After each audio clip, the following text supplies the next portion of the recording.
ada 3 hal yang harus kita tinggalkan.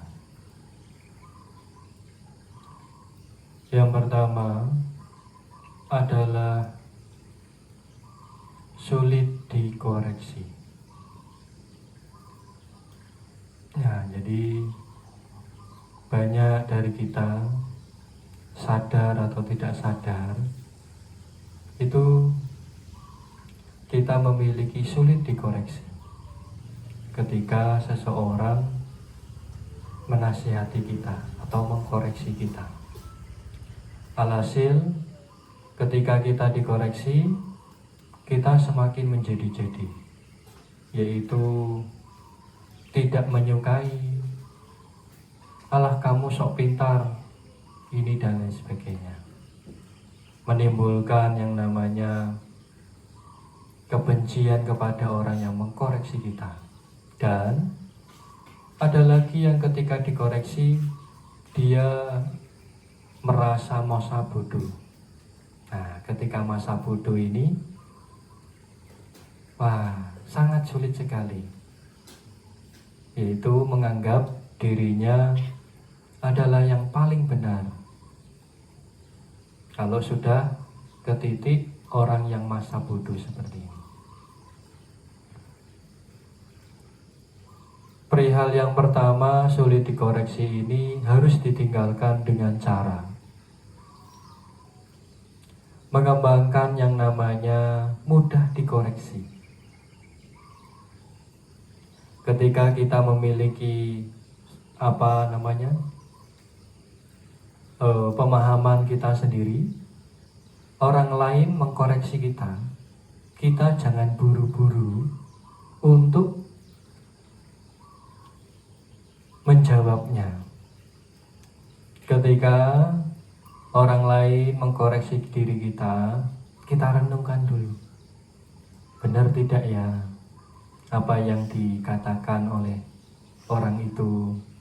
Kalau saya ini salah, atau jangan-jangan orang itu yang salah mengkoreksi kita.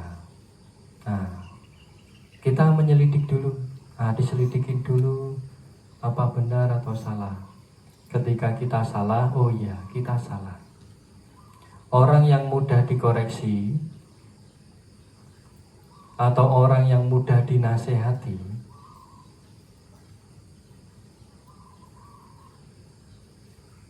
ini akan membawa yang namanya kebahagiaan. Karena ketika kita dikoreksi, kita ditunjukkan, ini loh kesalahan kamu, ini loh kekurangan kamu. Nah, sehingga kesalahan dan kekurangan kita ini bisa kita perbaiki. Kalau kita tidak memperbaiki itu, untuk masa yang akan datang, kita akan menderita. Dampaknya akan sangat besar sekali. Nah, ini yang pertama, yaitu Bapak Ibu harus terus-menerus mengembangkan yang namanya mudah dikoreksi, mudah dinasihati, untuk meninggalkan sulit dikoreksi, sulit dinasihati. Ini yang pertama. Yang kedua adalah pertemanan buruk harus ditinggalkan. Kenapa pertemanan buruk ini harus ditinggalkan? Kalau di dalam Sutta Sang Buddha itu memperumpamakan sebagai daun, yang daun ini ditaruh ikan basi, daging basi yang busuk gitu, kemudian ditutup pakai daun itu. Setelah 1 hari, bungkusnya ini, daun ini dibuka, kemudian daging dan ikan yang busuk ini dikeluarkan. Kira-kira daun ini bau harum atau bau yang tidak sedap? Bau yang tidak sedap ya. Karena apa? karena dekat-dekat dengan daging busuk dan ikan busuk. Demikian pula ketika kita memiliki pertemanan yang buruk, lambat laut kita ini juga akan menjadi buruk. Perumpamaannya seperti halnya ketika seseorang di sekitaran kita ini memiliki pertemanan yang buruk dalam ucapan. Ketika kita ini selalu berucap yang baik-baik, tapi karena memiliki pertemanan yang buruk dalam ucapan, dia berbicara kasar. Wah, dasar kamu, bodoh, ini dan lain sebagainya, dengan bahasa-bahasa gaul dan lain sebagainya. Akhirnya dia mulai mencoba. Lambat laut dia akan mau mencoba yang pertama, yang kedua, yang ketiga, dan seterusnya. Dan akhirnya dia berhasil menjadi orang yang buruk dalam ucapan. Nah, ini sangat bahaya sekali. Atau ketika seseorang dalam lingkungan pertemanan yang buruk, yang memelihara burung. Wah, burungnya bagus ya, suaranya berkicaunya dengan indah dan lain sebagainya. Satunya lagi, wah, bulunya lebat, indah sekali. Dikasih makan apa? Oh, makan ini, makan jangkrik, makan ulat, makan pur, makan pisang. Nah, akhirnya kita mulai. Kamu nggak punya burung? Honda itu. Ya sana beli burung biar kita sama-sama punya burung. Akhirnya dia mau mencoba beli burung, dan burungnya ini dikasih makan yang namanya hewan. Nah, makhluk hidup, jangkrik lah, ulat lah, ini kita akan selalu melanggar sila dari memelihara burung yang memiliki pertemanan yang buruk. Nah, ini sangat tidaklah disarankan di dalam agama Buddha. Untuk meninggalkan pertemanan buruk, harus mengembangkan yang namanya pertemanan baik. Yaitu ketika kita sudah mengetahui pertemanan kita ini buruk, kita ini keluar dari lingkungan pertemanan buruk. Cari pertemanan yang baik. Dengan ketika bertemu dengan teman yang baik, di lingkungan yang baik, di lingkungan baik ini sudah memiliki ucapan yang baik, di lingkungan ini sudah memiliki yang namanya kebijaksanaan. Lambat laun kita juga akan menjadi orang yang bijaksana dan menjadi orang yang baik. Nah, ini yang disarankan oleh Sang Buddha di dalam sutta. Kita harus memiliki yang namanya pertemanan baik, yaitu mengembangkan terus-menerus mencari pertemanan yang baik agar kita ini meninggalkan pertemanan yang buruk. Ini yang kedua. Yang ketiga adalah gangguan pikiran harus ditinggalkan. Gangguan pikiran, banyak sekali pikiran-pikiran berumah tangga saat ini.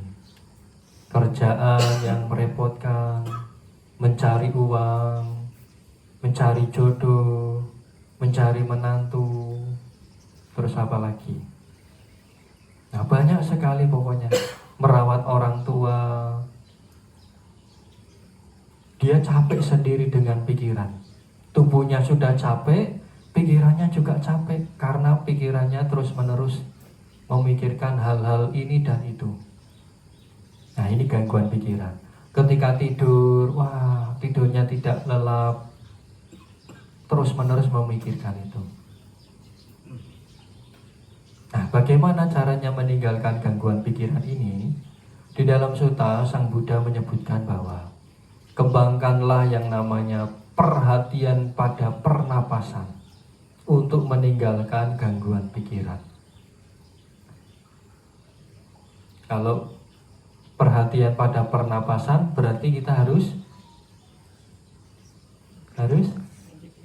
meditasi, yaitu ketika ketika kita ini sedang memikirkan ini dan itu, kita tinggalkan pikiran ini, perhatian pada nafas masuk, nafas keluar. Nafas masuk, nafas keluar. Nanti lambat laun yang awalnya pikiran kita ini kacau akan menjadi turun. Sehingga kita menjadi tenang dalam mengamati nafas masuk, nafas keluar. Nah, inilah Bapak Ibu, perihal yang ketiga, ketika kita ini memiliki yang namanya gangguan pikiran. Sehingga ketika ada gangguan pikiran ini, kita harus mengembangkan perhatian pada pernapasan. Apalagi nanti kalau Bapak Ibu sudah menjadi sakit-sakitan, sakit nih, orang sakit kan biasanya tidur terbaring dan pikirannya ini berkeliaran kemana-mana. Kalau sudah pikirannya berkeliaran kemana-mana, dia pasti memikirkan satu, mati. Wah, saya belum siap mati, ini dan lain sebagainya. Pokoknya gangguan pikiran ini. Apalagi kalau seumpama kita ini sudah dikasih tahu oleh dokter, divonis 3 hari lagi atau 1 hari lagi meninggal, wah itu pikirannya semakin kesana kemari dan lain sebagainya. Tidak sanggup menerima kenyataan. Nah, akhirnya kacau kita.